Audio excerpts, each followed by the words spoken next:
I keep looking when I'm running around in these like public areas for my hireling. Maybe it's because I've been playing SWOTOR and I'm used to having a companion with me, but like I kind of want my companion with me all the time. You know, like kind of like the pet is.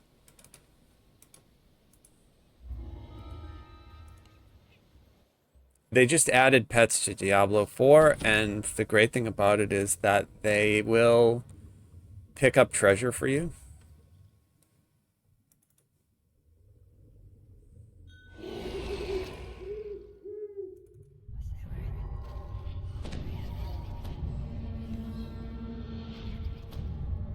Be really cool, right? If that's what they did in TDO, if like the little amp went around.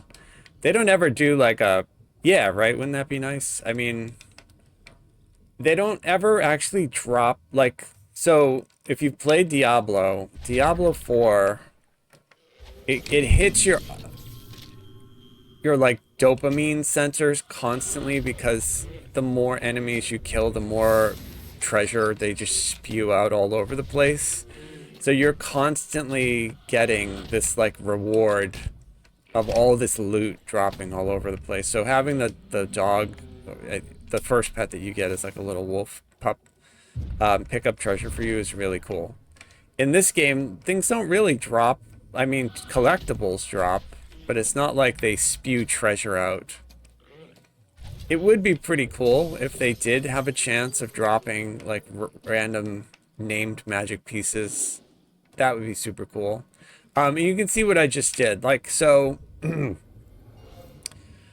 because I have some sort of slow effect on me, I used my quick movement, but my quick movement is keyed to be my boss killer, my, 20% reduction in spell cost. So I just completely wasted it because I used it as a fast movement instead.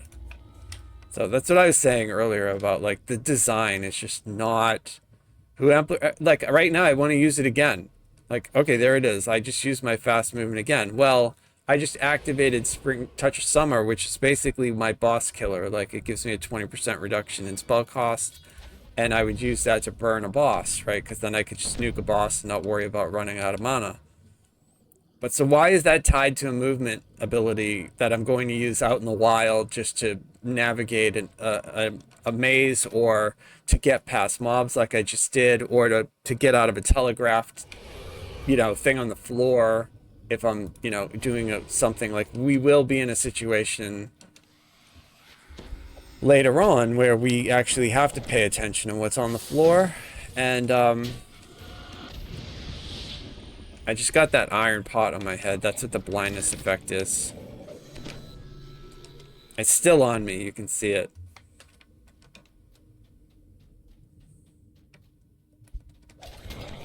So there's some things that this does that it's completely S tier. Like the mana management is amazing.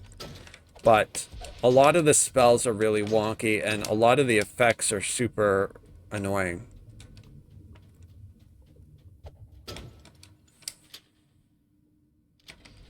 This is a good example of what I was talking about for like the movement ability. That it should be separate from anything that's going to buff me from, burning down a boss. Because like in here, I'm going to need the movement ability to navigate this maze of ice jets, and then later on they turn into force jets right there. So like here, I got that jump, now I've got this jump, and I just got hit once, and so I just used my fast movement to get over here. Right, well, okay, yeah, I'm scroll casting, so I don't really care about a spell cost reduction. It just doesn't make any sense to have them tied together. I don't want to bore you guys with like saying the same thing over and over, but like it should be that this ability, that this, it's not tied to charges. This just needs to be a 15-second fast movement, like the Leap of Kings that Dragon Lord gets. And then these abilities that are under this face step, like the spring, summer, autumn, winter buffs that you get, just need to be made into a separate action boost. So just get rid of this completely, make another action boost, or move this action boost here, move these there, and then just make this quick movement something that you if you think having a tier 1 is too cheap, just put it up the tree a little bit. Because like we looked at this earlier, this Eladrin Chaos Control 2 is tier 4. That's super expensive to get up there. Well, you can get that. I have it right here. This tier 2 over here. This Control 1 is tier 1 here. It's tier 1 here. So, I mean, it's just some of the stuff they have laid out doesn't really make any sense.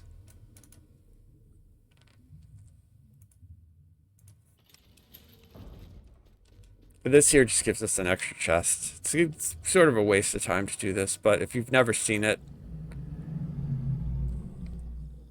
Do we have to kill these? We have to basically sacrifice blood. So we want to kill them in front of this altar here in this red circle. Even though they're zombies and they don't bleed, I guess it counts.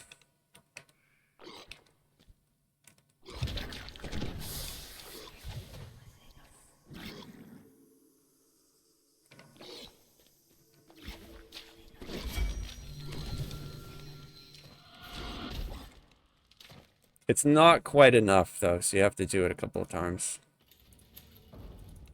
And then usually what happens is, when you reset it, there's nothing there. Because it just needs, like, some time to reset, so... I'll have to do it again.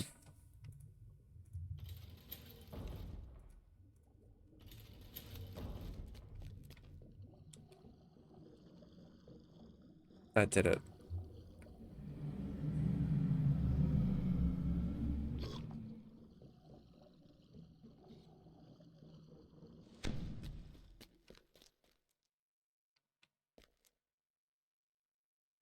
Not sure where my hireling is.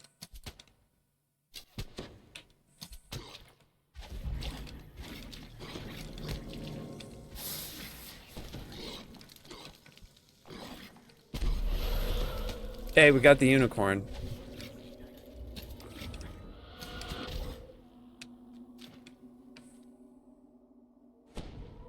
It's the coolest thing. I love it. It's my favorite part of the update. Like, this and that massive explosion of damage, that's really cool too.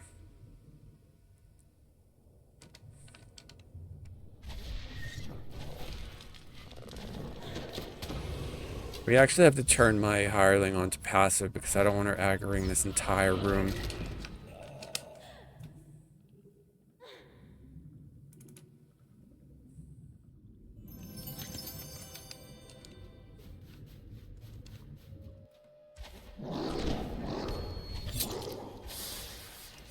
That did no damage. Okay, we're gonna call her in here.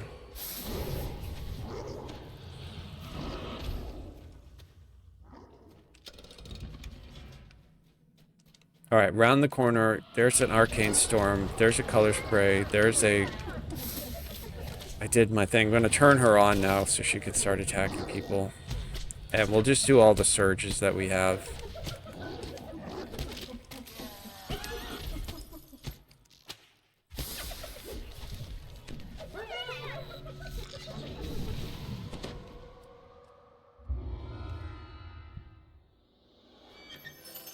And then the Devourer quest, that part, it gives you this chest. And it has a chance to drop a random weapon.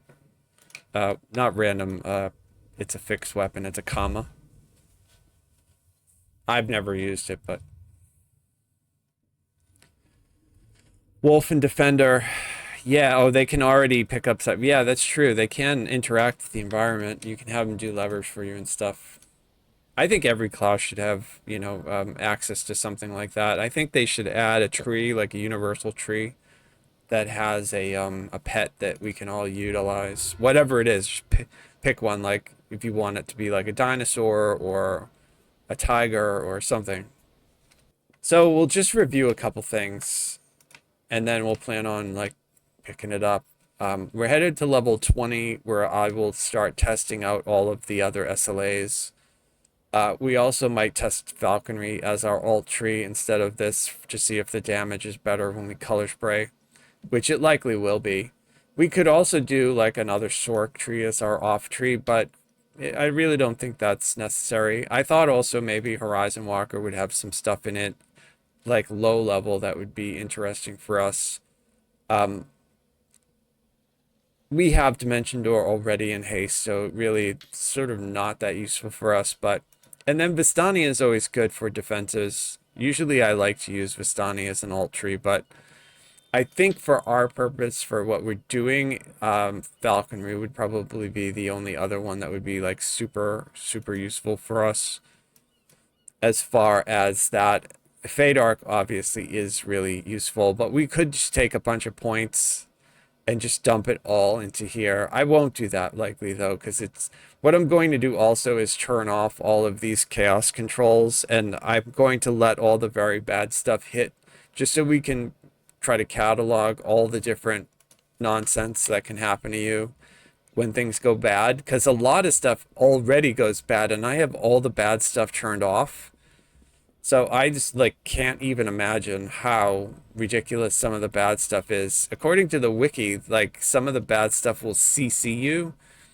I think that sounds super awful. Like I can't see any circumstance where a group is going to want to have a class, a nuking range GPS class that is going to accidentally CC itself or accidentally blind itself or accidentally like, you know, give itself dragon pox, or it seems so counter to like grouping up with other people and getting invited to a raid. I just can't, unless there's something I'm massively not seeing about wild magic in general. I can't see a raid, especially if they're progging like a raid, like let's say they're trying to do a raid for the first time on R10 or something. I can't see ever inviting a wild magic caster into the group, just because it would just be too much unknown already. There's already enough unknown in Reaper anyway.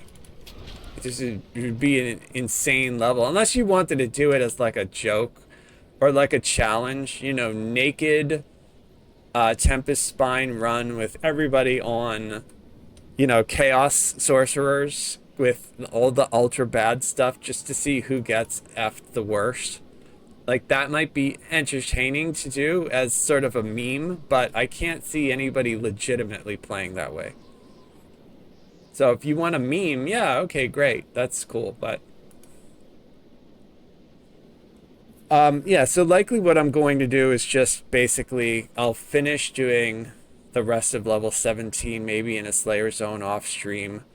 I'll get myself to 18, and then the next time I stream we'll finish this saga, and then we'll try to do the push. Probably I'll go out to Shavarath, maybe I'll do a couple quests in Upper Moorgrave, and then we'll try to get this done. And then we'll get to 20 and we'll start testing stuff out and see how this coincides with the Epic Destinies. I'm curious to see if this works at all well with like Shirati Champion. I really want to be in Shirati because Shirati already has a lot of built-in wonky weird stuff. So I might try. If they revived Shirati casters, that would be fantastic. I used to really like it. But obviously we're going to try a whole bunch of other stuff and see, you know, what the deal is. Already our mana management is S tier, so adding an Epic Strike to that's good. We'll just make it so that we're really viable casters, self-reliant. Like, that part of it is super cool. It's just, from what I've seen, controlling the bad is not enough. Like, I still get that cast iron pot on my head all the time. I'm still getting cursed. I'm still getting that dragon, that magical disease. I'm still getting fatigued. I'm still getting slowed. Like, I'm still getting all these things. Like I said, I made this character yesterday. I've gone through almost 30 curse removal potions. Right? Like, that's a shit ton of curses to get in that short amount of time. So I think they have some work to do to get this really like where I would consider it to be. Because right now, mana management is S tier. The spell casting is probably C tier. Like, some of the spells are good. Some of the spells just don't work right. And then the random, who knows what this dot is over my head that's procking these weird things. That's also like, they need to fix that. We need to understand what the stuff is, right? In order to even like gauge the tier. You know, it's D right now because we don't know what the hell it's doing. Like, okay, it's pointing up, that's good. It's pointing down, that's bad. It's light, I don't know. Like, I have no idea what it's doing, and on the wiki there's no explanation of it, so I don't think anybody knows. So the person who coded it knows. That's one thing that we know for sure, right? So where are you going? Hunting for gold that is flowing. Somewhere in the cold world, yet there is no knowing. Hey la, oh la la la la. We love games, there's a standing stone. Let's make camp. We love games, let's make camp and play more games. Hey la, oh la la la la. We love games. Where are you going? There's no knowing what magic awaits, what evil is growing. Hey la, oh la la la. Ooh, we love games. There's a standing stone. Let's make camp. We love games. Let's make camp and play more games. Hey la, oh la la. We love games. We love games. All crypts is folly. Just play games and be jolly. Magical treasures hide in the dark, so rest and embark. Ooh, we love games. There's a standing stone. Let's make camp. We love games. Let's make camp and play more games. Hey la, oh la la. We love games. Hunting on princess falling. Just play games and be jolly. Magical treasures hide in the dark, so rest and embark. We love games. There's a standing stone. Let's make camp. We love games. Let's make camp and play more games. Hey la, oh la la. We love games. Hey la, Mary la, oh la la.